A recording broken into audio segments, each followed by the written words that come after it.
Chucky Okobe back with more basic instructions. I'm remembering a few years ago, I was talking to a high school football team, and I asked them if they'd ever heard of the San Francisco 49ers. They looked at me like I was crazy, laughed, and said, of course. But what was really funny is when I asked them if they knew why they were called the 49ers. They weren't exactly sure, but now they're very curious. I reminded them that they've probably learned in history class about the great gold rush of the 19th century, how there were people imagining a new, empowered future with the discovery of gold in California. Now, people from all four corners of America were feeling energized and motivated to get to that Bay Area to find their fortune. Now, thinking back to 1849, remember there were no trains, no planes or cars, so how did people from Georgia or Texas or Maryland get there? They just took the necessary actions, did whatever it took to reach their destiny. They walked. I mean, just imagine it. Traveling the American frontier on foot, battling the elements. People were born, people perished on these journeys, risking it all to get what they deeply desired. Now, traveling west, eventually they will come across the Rocky Mountains in Colorado. And picture it. They have to get over these 14,000-foot peaks to get to that gold. And the men that scale those mountains and achieve their fortune are honored for their bravery and grit by having an NFL football team named after them, the 49ers. You know, it makes me think about something that a mentor of mine once told me, about how sometimes the obstacle is actually the way.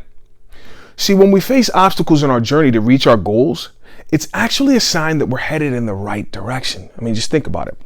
If my goal is over there and I'm going along on my journey and all of a sudden I unexpectedly hit this obstacle. I mean, how many times have we been on our way chasing our dreams or our goals and we hit this thing, a snag in the plan that you didn't expect, and we say to ourselves, here we go again. I guess it's just not meant to be. No, we're misinterpreting the obstacle.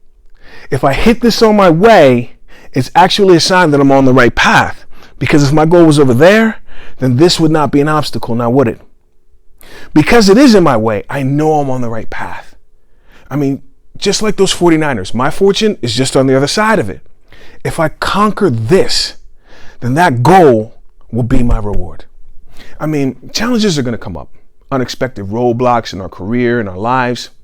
These moments, if we navigate them effectively, are the ones that enable us to prove our toughness, our grit, and the mindset that this obstacle is actually an opportunity for me to get closer to my goal, can stimulate your imagination to think more creatively, to find a different, better way to get your desired outcome.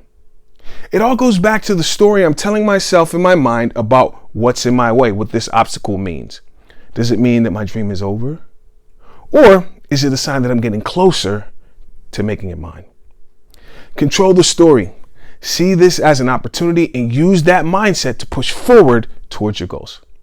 Success is simple if you know the basic instructions.